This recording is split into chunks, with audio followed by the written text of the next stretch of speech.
Good morning, everyone. Good morning. Good morning. Good Also, morning. good morning. Good morning. I'm California Attorney General Rob Bonta.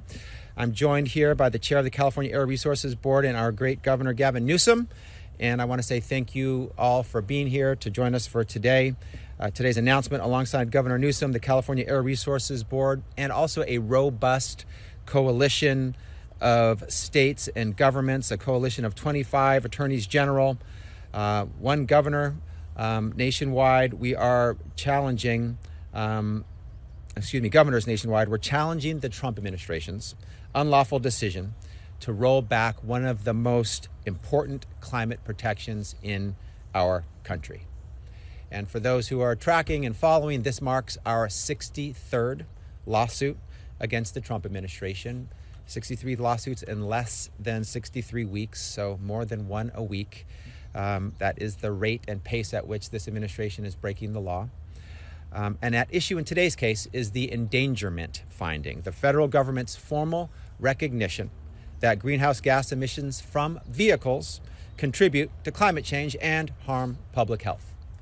For 15 years, this finding has been the legal foundation for limiting pollution from cars and from trucks. It's grounded in science, it's been upheld by the courts, and it's been relied upon by administrations from both parties. And some would just refer to it as common sense. But now, President Donald Trump and his Environmental Protection Agency are trying to erase it entirely. So let's be clear about what this means. The federal government is attempting to overrule the science and do away with the protections that limit harmful pollution from vehicles, the largest source, by the way, of greenhouse gas emissions in the United States. This isn't a small technical change. It's a sweeping decision that would increase pollution, worsen climate change, and put the health of millions of Americans at risk. And it's not based on any credible science, any data, any facts. That's not the language that the administration speaks in. It's not what they rely on. Instead, the administration attempted to rely on a deeply flawed process, including a so-called climate working group made up of a handful of climate deniers, climate contrarians, until the work of that group was widely criticized and ultimately abandoned. Their work was so thoroughly decimated in the press and the courts, in fact, that EPA's final endangerment finding rescission does not even rely on it or purport to rely on any science at all. Meanwhile, decades of scientific consensus and what we're all seeing with our own eyes, our own lived experiences, tell a very different story. We see it in the worsening wildfires that force families to flee their homes. We see it in the smoke-filled air that harms our children and our seniors. We see it in the worsening floods and ever more extreme weather that are becoming more frequent and more destructive. The science is clear and it's not partisan. Climate change is real and it's harming our communities right now. That's why today we're taking action. California is co-leading a coalition to challenge the EPA's illegal rescission of the endangerment finding. It's straightforward. The EPA is ignoring its legal obligation under the Clean Air Act to regulate pollutants that endanger public health. It's defying clear precedent from the United States Supreme Court, which has already confirmed that greenhouse gases are an air pollutant subject to regulation under the Clean Air Act. And it's attempting to overturn decades of settled science with unsupported, discredited claims. This isn't how the law works, and it's not how science works. The endangerment finding wasn't created overnight. It was the result of years of rigorous scientific review backed by overwhelming evidence. Evidence that's only gotten stronger in the 15 years since. The EPA can't simply erase that reality because it's a politically inconvenient truth. So we'll see the Trump administration in court again. If allowed to stand, this decision would have serious consequences for Californians and communities throughout the country. It would increase pollution from vehicles, worsen air quality, and accelerate the climate crisis. It would put vulnerable communities, especially those already overburdened by environmental harms, at even greater risk. And it would undermine years of progress, disrupting industries, investments, and jobs tied to clean energy and innovation. This federal action threatens to move us backward at a time when we need to keep moving forward. In California, we'll continue to follow the science. We'll continue to hold the federal government accountable when it oversteps its authority. I'm grateful for the opportunity to be here with all of you, and I will circle back at the end for any questions, but let me turn it over now to California Air Resources Board Chair Lauren Sanchez. Thank you. Thank you, Mr. Attorney General. Let's call this what it is. The latest attempt by the Trump administration to deny decades of science and put millions of people at greater risk from harmful pollution and the worsening impacts of climate change. Today's announcement marks a pivotal moment for both public health and climate action in this country. Let me be clear. The recklessness repeal of the endangerment finding isn't just bad policy. It is a direct threat to the safety and well-being of every American. Denying the danger of climate change doesn't make the fires less destructive or the heat waves less deadly. Look at this week, a heat wave in March shattering records across the West. California will not stand by while this administration continues to dismantle critical public health protections. We're going to continue to fight back, and the next round begins today with this lawsuit. Protecting our communities from harmful pollution is not optional. It is a legal and a moral imperative. When Washington, D.C. steps away from its responsibility, California steps forward.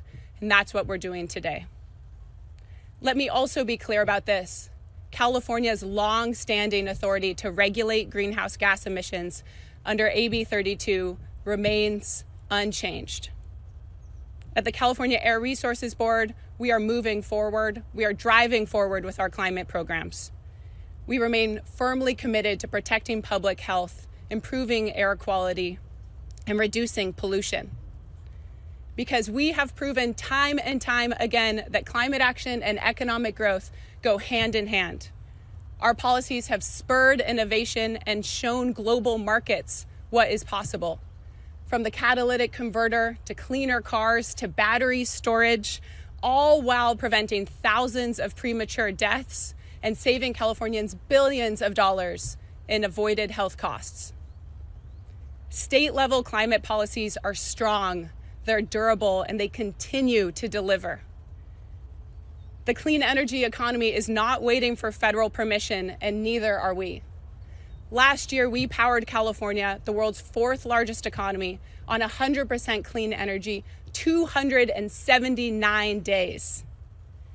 Our message today is simple. Science matters, public health matters, the law still matters. And Californians deserve clean air and a climate-safe future. We will defend that future in the courts, in our policies, and in our continued leadership. Thank you. And with that, it's my great honor to introduce a fierce champion who takes a backseat to no one on the issue of protecting our state and its future, Governor Gavin Newsom.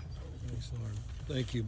Thank you, Madam Chair. Thank you to the Attorney General. Thank you to everybody that participated in organizing what is becoming increasingly familiar. We've been here before, but our action to try to shape the future and not be victims and bystanders to this assault on common sense, on science, on public health, and on lived reality. I continue to make this point. Republicans in the United States are debating thermometers. Hots are getting a lot hotter. 2024, the hottest in recorded history, the last decade between 2015 and 2025, the hottest decade in history. It's not, there's no Republican thermometer, there's no Democratic thermometer. If you don't believe in science, you got to believe your own eyes. Places, lifestyles, and tradition being quite literally wiped away. We saw that up in paradise. We saw that in Grizzly Fats. We saw that in Greenville, California. You're seeing it all across the United States, all around the globe. That reality being shaped, as Lauren just said, here in California in the middle of winter, March, in this unprecedented heat wave. Go up to Lake Tahoe and see for yourself. Is this normal? Is there anything about this that's normal? And so what these guys are doing is they're supercharging the abnormality. More droughts, more floods, more simultaneous droughts and floods, more wildfires, more smog, more asthma, higher costs. Pollution is an act of theft. It's not complicated. Pollution, a subsidy. The polluter gets theirs. All the rest of you pay the price. Generations that pay the price. It's deficit spending. So this is not about science. Science didn't change. Just the administration changed. But as the Attorney General said, it's been decades in the making, 16 plus years. You can mark the Koch brothers and their industries. And, every week there's another opinion piece. My friends in the Wall Street Journal, just mouthpieces for big oil, special interests, getting theirs. As you're getting hit between the eyes, experiencing it globally in real time. This is not the freedom agenda. We're all addicted. We're being played for suckers for decades and decades. California is about energy independence. We're about freedom from big oil, freedom from big manufactured global crises that we're in at a scale and scope we haven't been in our lifetimes, arguably. At the moment, played out in real time. That's what this fundamentally is about. Well-established science that they're not even trying to debate because they know they can't debate it. A Supreme Court decision in 2008, Massachusetts decision, codifying the legal right, building on the blocks that Lauren referenced, going back to the 1960s and the creation of her agency, the California Air Resources Board, by Ronald Reagan to address smog, to address pollution here in our state in Los Angeles. It was almost unlivable. That can happen again. That can happen again. They want to make pollution great again. That's what this is about. And all the while they get theirs. They get the buck. Or was it $1 billion? That's what Trump specifically asked of big oil in order to do this. He said it on tape. It wasn't hijacked by Sora. It's not an AI. It's what he said. He got his, and you're going to get yours. What do you say to the kids when you're reading those books and talk about the polar bears and you talk about ice sheets? What's Greenland about? It's about this. Why would it be like Greenland as it relates to strategic considerations, except we're losing our polar ice caps? You saw the numbers, data came out. Sea level rise faster than was anticipated. We've lived it here like no other state in the nation, but our state of mind's quite different. We, again, in the spirit of my opening remarks, have agency. We can shape the future with state agencies and with leadership.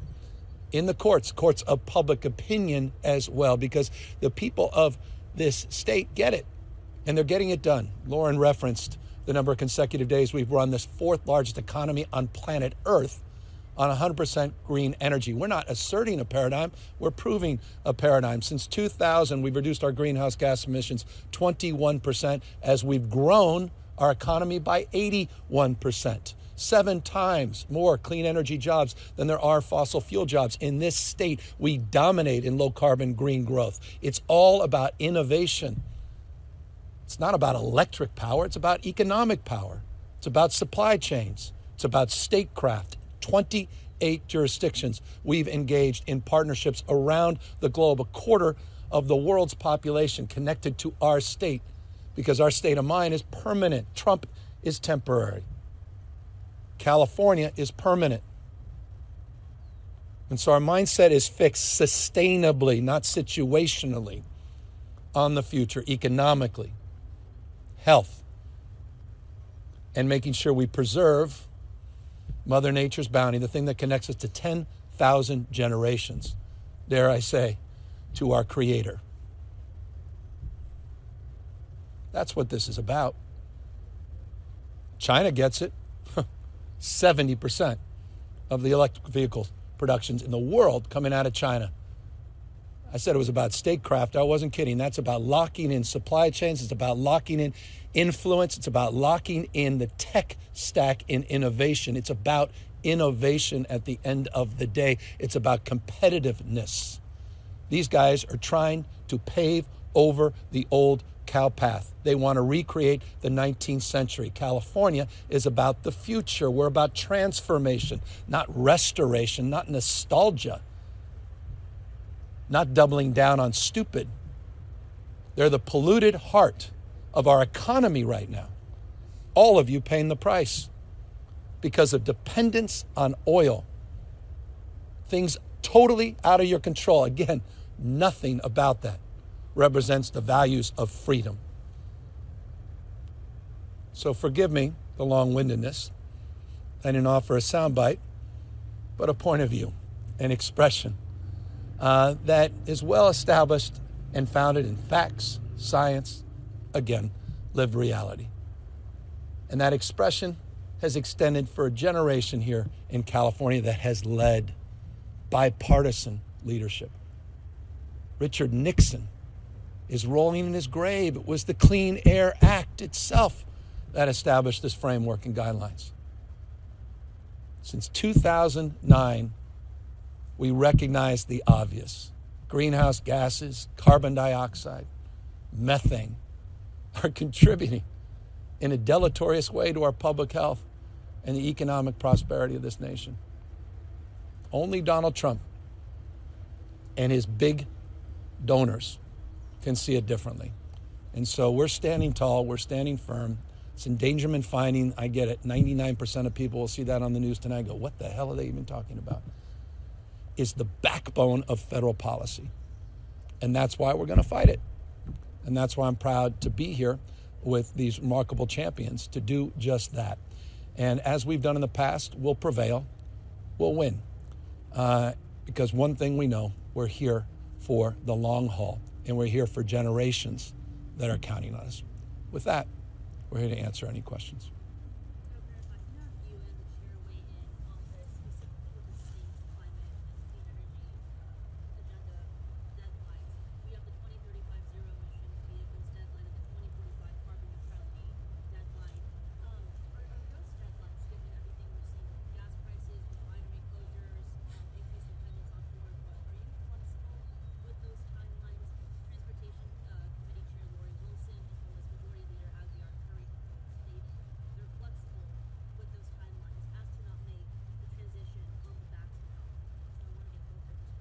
Well, I mean, I think everything that's happening is only going to accelerate our progress.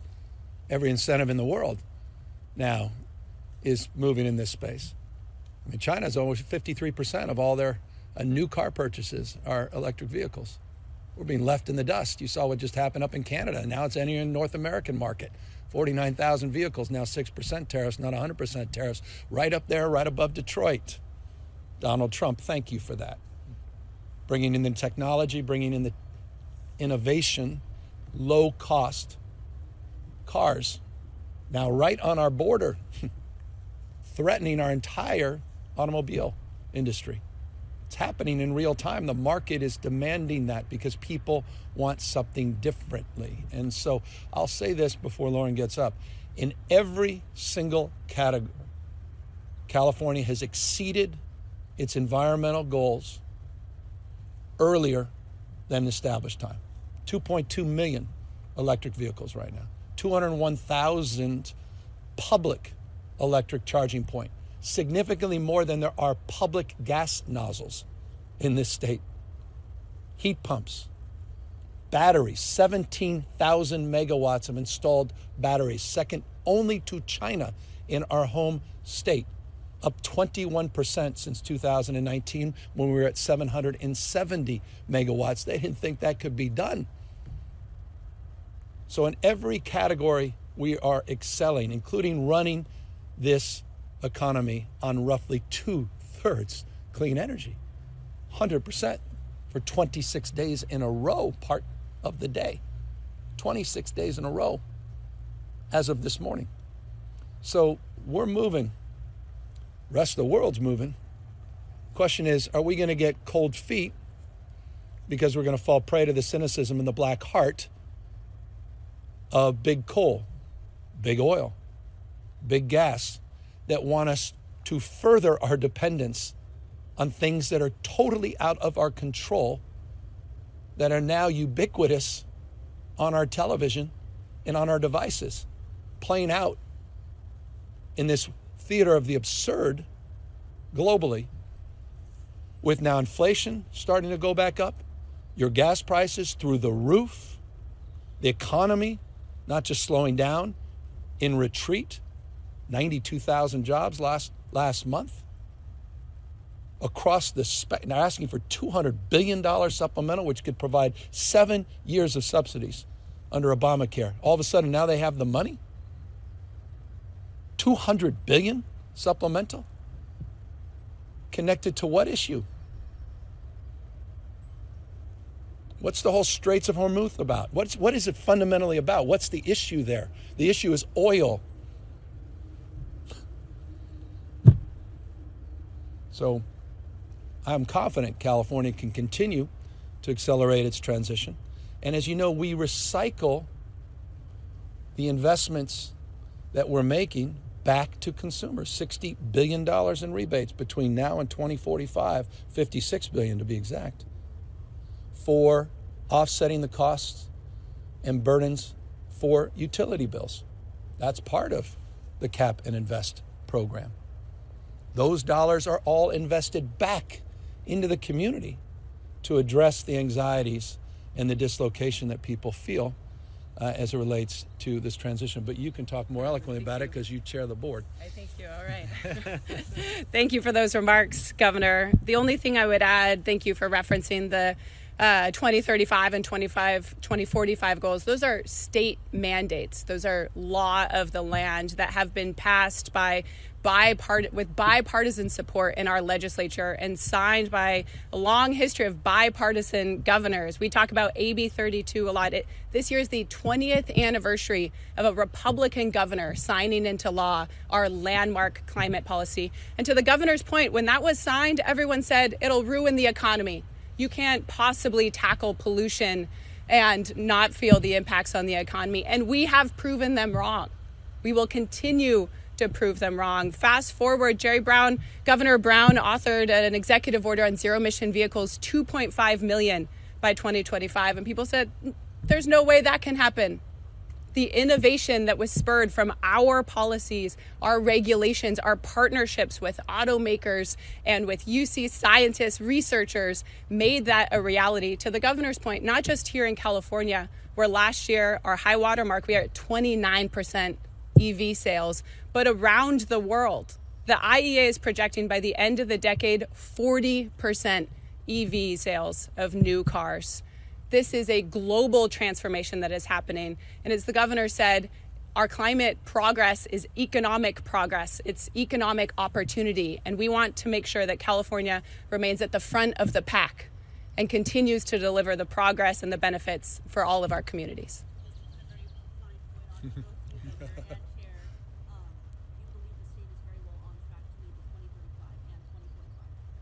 Absolutely. And we were just, voted. There was a vote of confidence last year when the legislature passed a 2/3 supermajority bill extending that Cap and Invest program for the next 2 decades. We are now in a process at the Air Board of amending the program, balancing ambition and affordability. We remain very confident in our ability to engage with stakeholders who have been very vocal about their feedback on our staff proposal. We look forward to continuing those conversations. To your specific question on the 2035 goal, it was actually the state's 23rd lawsuit when we sued the feds for the unlawful use of the Congressional Review Act on California's waiver authority and the Advanced Clean Cars 2 program.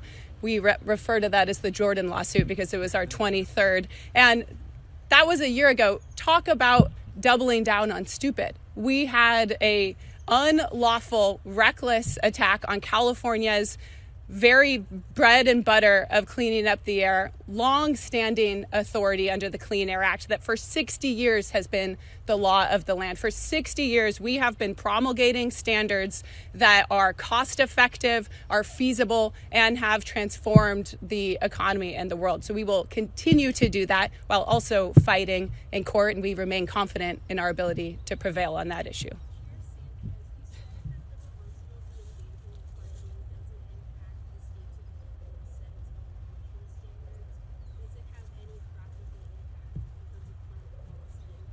Oh, you can take that. Oh, this is on you.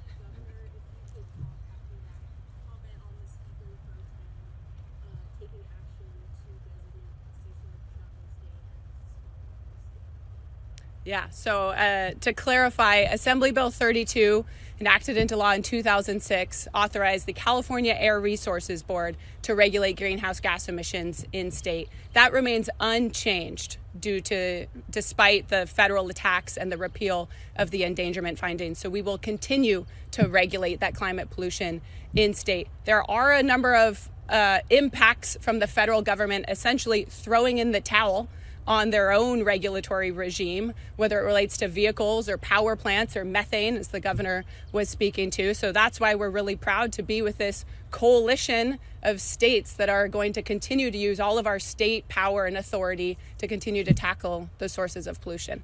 Governor, over to you. Yeah, no, and as I referenced yesterday, what Cesar represented was a movement, farm workers movement, the labor movement, and it's right to celebrate that movement. And so I'm certainly supportive of the direction that many are promoting, including members of the legislature, and we'll look forward to moving that along in an expeditious way. Governor, new polling in the governor's race. All right. Yeah. Yeah. Yeah. We'll see. Yeah. Well, that's not going to happen. I do not see that scenario taking shape as people now get more and more focused on what's about to appear on their ballot in a matter of weeks, a month and a half or so, just with the early voting. So I don't see that. But there's a scenario where we may want to weigh in.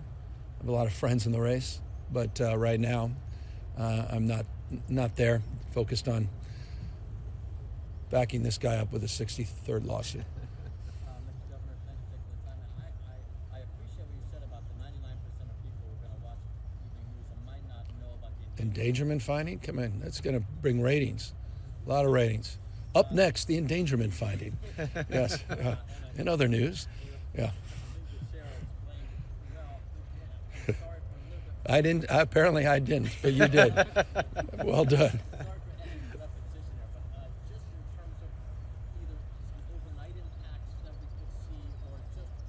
Yeah, make it. This guy's a lawyer. He can describe things with lawyerly, clarity. Yeah, no, well done. It's apparently it's the Attorney General now. We failed you, so it's Rob. You're the one that's put this in human terms. How the everyday person might be impacted with the Trump administration stopping the endangerment. There you go. Yeah, sure. So we're going to see more greenhouse gas emissions as the federal government retreats or attempts to retreat from its role to regulate them appropriately. It's the biggest source of greenhouse gas emissions, so that means more extreme weather, more floods and fires and droughts. And for everyday people, consumers, it means higher costs. How? Utility costs will go up. Insurance costs will go up. Healthcare costs will go up because their health is being put at risk. So as we try to tackle the affordability crisis, this is yet another action by the Trump administration to increase unaffordability, to make things more expensive for Americans, from his unlawful tariffs, which we got struck down at the U.S. Supreme Court, and he issued new tariffs, which we believe are also unlawful, to dismantling the Consumer Financial Protection Bureau, to his retreat from overseeing corporate consolidation, which can increase costs for consumers, to this. It is a theme. He is dead set, completely committed, so committed that he'll take illegal actions to raise costs for Americans. This is us saying we believe in protecting your health. We believe in protecting our planet. We believe in protecting your pocketbooks. So those are all the ways this can impact everyday people here in California. And we're standing with them, their health, their future, their environment, their planet, and their pocketbooks. Well done. That's good. And just to reinforce, just generally, because I think it's an incredibly important point, climate risk is financial risk. It's becoming uninsurable. And Californians understand this. And there's cause and effect. You're seeing this not just in California, you see it all throughout the United States, particularly these Gulf states, that simply cannot afford the cost of insurance. Insurance companies leaving the market, not just here in California, but across the country because of hurricanes, because of these weather-related disasters. I think there was 27 of them last year for $1 billion cost each.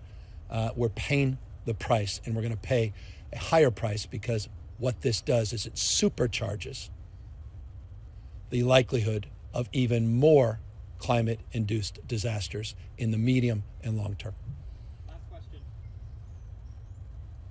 Is there anything your administration can do in the short term to provide drivers some relief at the gas pump? Some people in the race that are suggesting a temporary regulatory moratorium to keep refineries running, temporary suspension of the gas tax. Obviously, these things come with other consequences, but is there anything that the state can do at the moment? Yeah, we could continue to call out the President of the United States' recklessness. The President of the United States unilaterally today can stand down, admit his mistake, show some maturity, show spine. This war is creeping into different theaters. You've got 2,200, 31st Division out there heading into the Middle East right now. Prospects of boots on the ground, at least in some of the islands off the coast of Iran, is becoming increasingly likely. You just hit a $39 trillion debt ceiling. It's the largest in U.S. history. I just gave you the economic numbers, the inflationary impacts. You saw what just happened to the natural gas facilities overseas, not just the oil facilities. What happened in Qatar. You saw the leaders in Qatar talk about $200 barrel gas, not just $150 barrel gas. That's the issue right now. That's the impediment. The issue we can control by continuing to call this out and continuing to be aggressive. As it relates to the gas tax, I'll direct you to some interesting reporting. What was done last time this was attempted in another state, particularly in Florida, where none of it was passed on. It was pocketed by big oil. So none of these things. I appreciate sound bites. I appreciate people trying to, get a bite of the electorate. But a lot of these things, the consequences, unintended consequences, are self-evident to anyone that's been an expert in this. We're getting nothing in return for Trump's gas tax. Not a penny in return. That's just being pocketed by big oil. And you're paying the price.